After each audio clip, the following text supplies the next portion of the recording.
Hello, I'm Reema Chandra and welcome to Cooking Without Boundaries.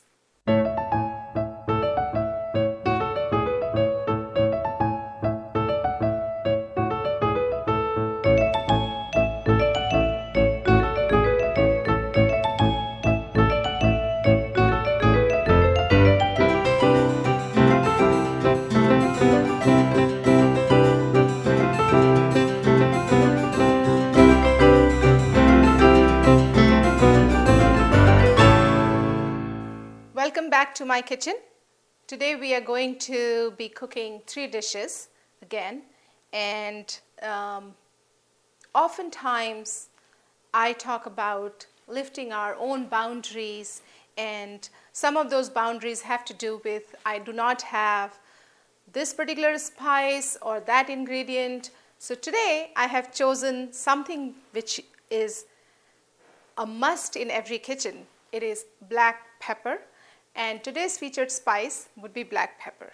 So we have a medley of peppers. You can see that this is pink pepper. Let me just put it on the white surface here. Believe it or not, pink peppers are actually not peppers. They look like peppers and they are called peppers, but they are just a different kind of berry, not from the same family as pepper, and they have a sweet taste to them, and they grow on an island far, far away from the usual pepper growing regions.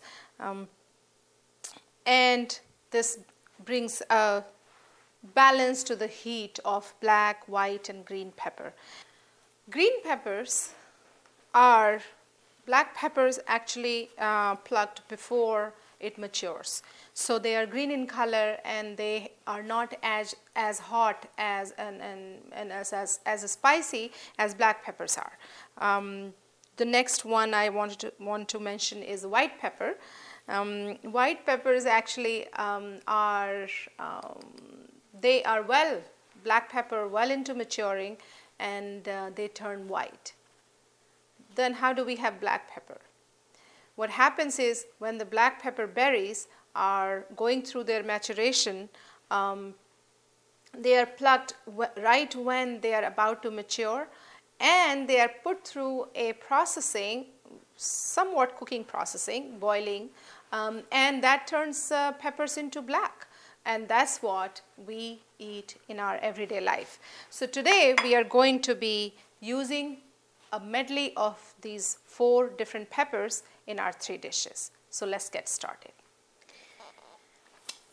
So we are going to make our first dish, and that is button mushrooms with a hint of cracked pepper. And you just saw we talked about a medley of pepper, and what I have done is taken a few spoonfuls of those peppers and cracked them fresh in my mortar and pestle. You can also use your dry grinder if you have it, or just crush it with a rolling pin.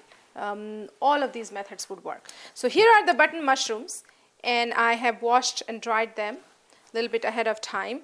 My pan is warm.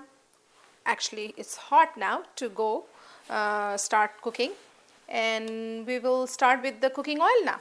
So let's get started. 2 tablespoons of cooking oil.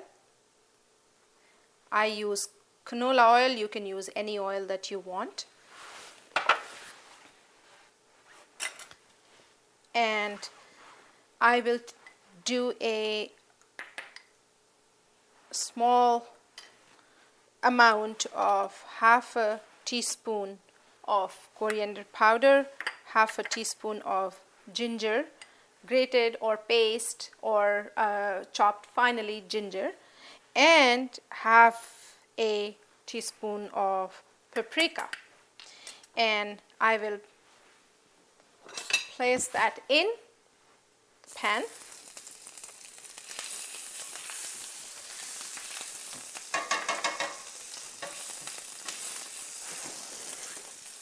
And then add our button mushrooms here.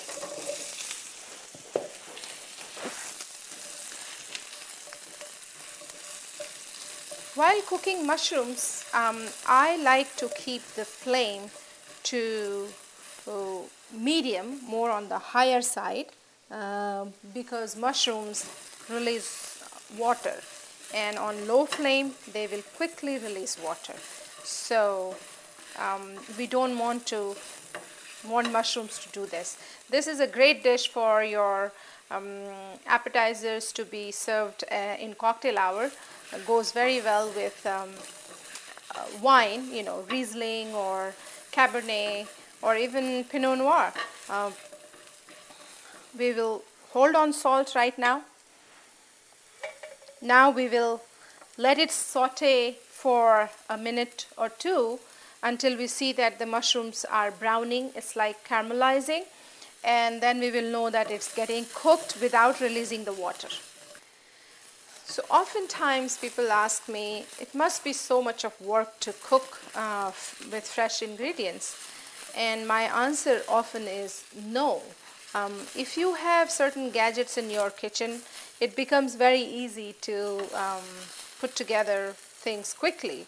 For example, cracked black pepper, cracked pepper actually.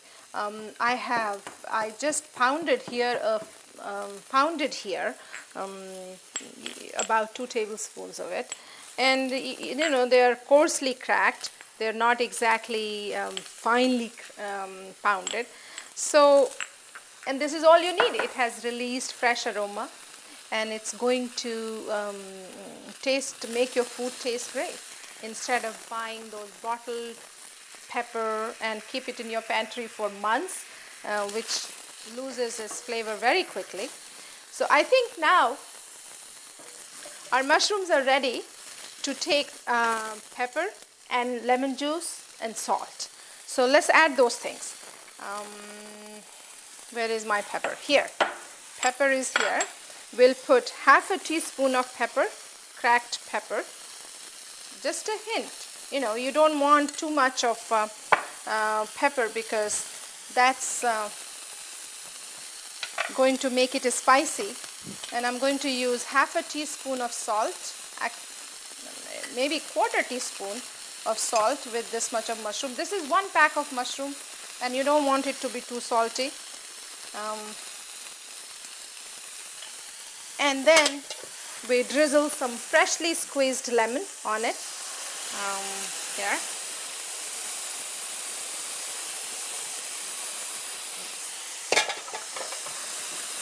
I put in about a tablespoon of freshly squeezed lemon. If you don't have fresh lemon, you can also use the bottled one. It just needs a little bit of that tartness to it. And looks like our button mushrooms with a hint of pepper is ready to be dished. So we now are going to cook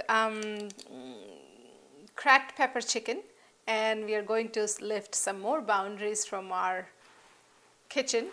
As I told you earlier, we will be using black pepper as the featured spice for all 3 dishes. So I have cracked and pounded some medley of peppers: black pepper, green pepper, white pepper, and pink pepper. And then we will use a tablespoon of that into our chicken preparation. So let's get started. I have a pound of thinly sliced chicken pieces. It's boneless, it's breast meat, and it's already washed and good to go. So we will put that in our marinating bowl, and we add that. We'll use a cup of low-fat plain sour cream. And I have mentioned it before also that the use of sour cream helps loosen up the meat to absorb juices, and also it helps the spices stick to meat. So that's why they use. Oftentimes people use a batter of some sort, and instead of using batter, we are using here low-fat plain sour cream, which is very healthy. And we will also use half a cup actually this is 1/4 cup of light cream, and that is just to loosen the thick sour cream to get mixing, and we can mix the chicken in it. We're also going to add 2 teaspoons of ginger. I already have ginger. I actually grated it, but you can grate it, paste it, chop it, whichever way you want it. So I have 2 teaspoons of ginger. I have 2 teaspoons of garlic paste here, and I have a tablespoon of medley pepper, crushed medley pepper, which is I'm going to spoon in here and make sure that it mixes well with the chicken, and then leave the chicken to marinate for about couple of hours if you have time. If you don't, you can mix it right before cooking also and then get going. I also would want to have a teaspoon of salt in it. That helps with marination process. So our chicken is ready, marinating, and what I had done, I had marinated some before showing you the process. So now we will go to the stove and we will work with the chicken that is already ready to go. Let's go. So for cooking cracked pepper chicken, we need 3 tablespoons of oil, cooking oil, and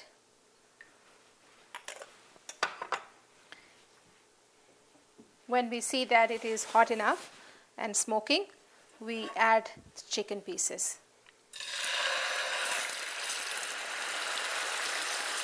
With the marination,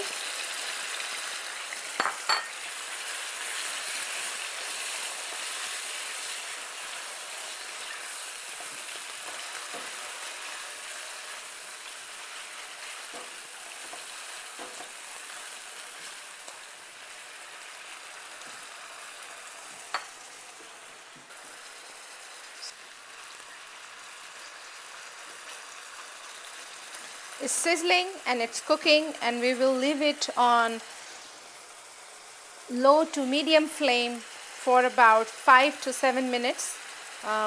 Right now we will not cover because it will release water. We'll come back 3 minutes later and then we will see if we need to cover it. Okay. So it's been 3 minutes and I see that the yogurt mix is gradually drying and chicken pieces are almost half cooked. Because they are thin, they will not take that long to cook, and we don't need to cover them. Covering would mean that it will just release a lot of water, and I don't necessarily like it, so I like to keep it open and let it sizzle, simmer in its own little bit of gravy, and it will be another 3 or 4 minutes before it is done. So looks like we have well cooked chicken pieces here in the pan. I can break them with the spatula itself, so they're cooked. The yogurt has dried enough, so it's cooked, it's all done. We just need to add in some green vegetables if you want. If not, then that's also okay. I have some chopped sliced green peppers, and this is how I like to add colors to my food. So I added some chopped sliced green peppers. That brings in color, and we will garnish it with caramelized onion before serving.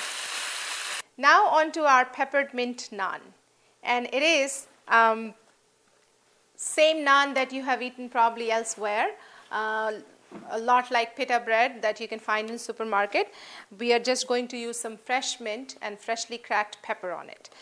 I have taken 2 cups of white flour, half a teaspoon of salt, 1 tablespoon of sugar, and 1 teaspoon of baking powder, 1 tablespoon of cooking oil, and now I'm going to make a dough with this mix and a cup of milk. After I make the dough, I'm going to let the dough sit for 6 hours for it to ferment. I'm going to use my hand now. Okay? Okay.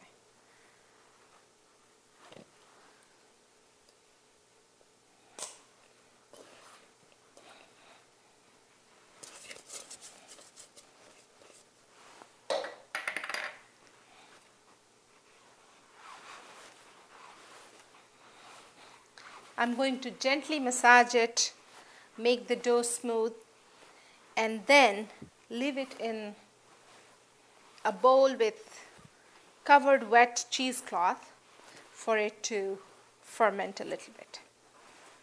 Here is how you make the dough.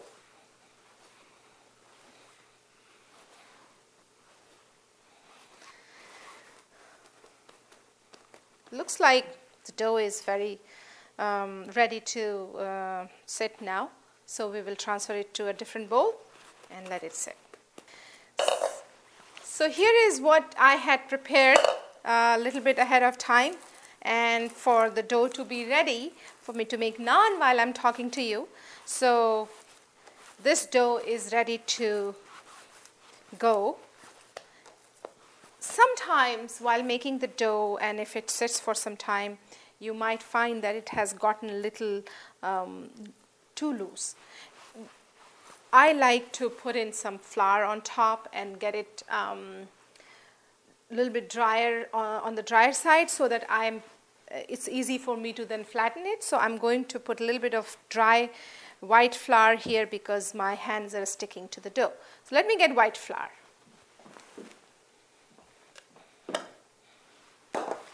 I'll dust a little bit on top. There you go. Now it's very easy. I'm going to make 8 smaller balls out of it, and that would be my balls for naan.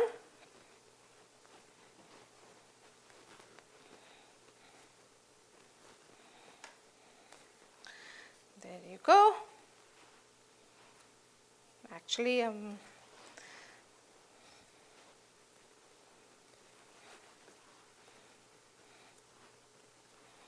here we go. I'm going to flatten.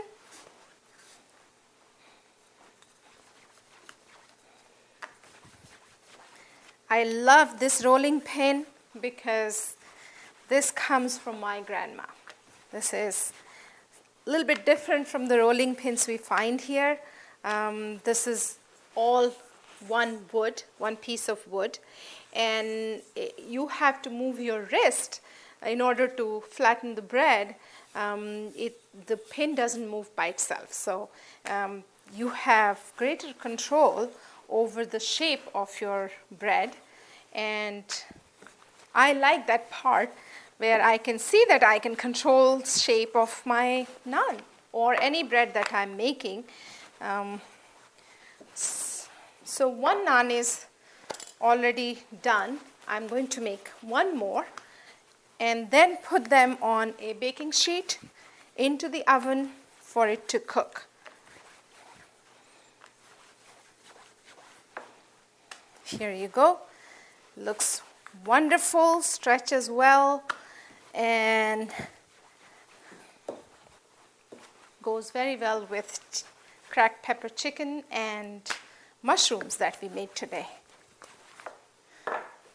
I'm going to put some mint and cracked pepper on it and then put them in the oven.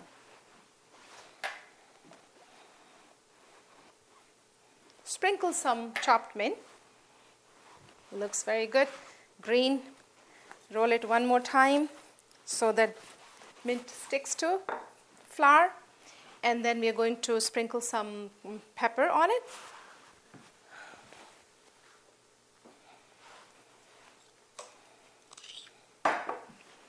here we have pepper, cracked medley of pepper, one more roll, and here is my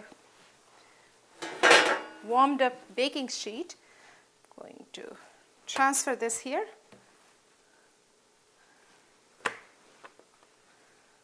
I have the oven going at 500, and I'll be putting, I put it on the lower rack. 2 minutes later, I'm going to check it, and it should be puffing up at that moment. We will then come back and see how it looks. They look very good.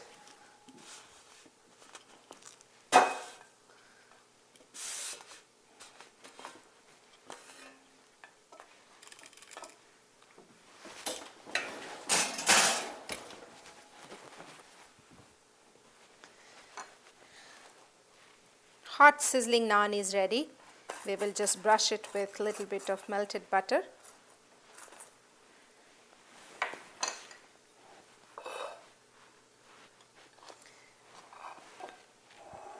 We did it. We again made 3 dishes with our theme spice, pepper, black pepper. We made button mushrooms with a hint of pepper. We made cracked pepper chicken, and we made peppered mint naan.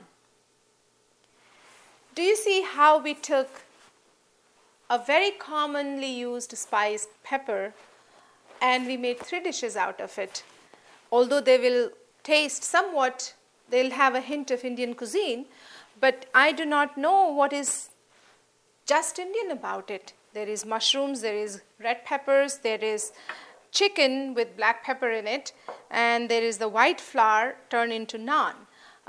We took each one of these various ingredients, we mixed them together, we cooked them together, we talked about lifting our own boundaries of using this common spice that we have in our pantry into these various dishes, and we come up with a very delicious gourmet style meal. We came out of our boundaries, and that's what I call cooking without boundaries. See you next time.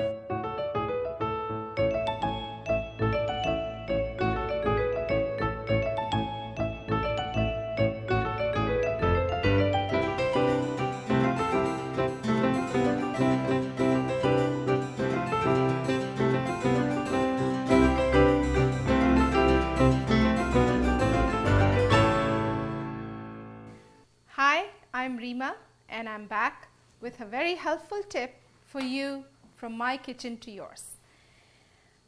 What I have found the pots and pans to be working in best condition is I do not put them in dishwasher. So my non-stick or the all-clad kind of pots, I always hand wash them, and I use proper spatulas for them. So a metal one for metal or wood or plastic, but for non-stick I would only use plastic or wood or silicone. So please keep that in mind. Any other hints, tips you would like to share with me or ask me, write to me at reema@sharontv.com. See you next time.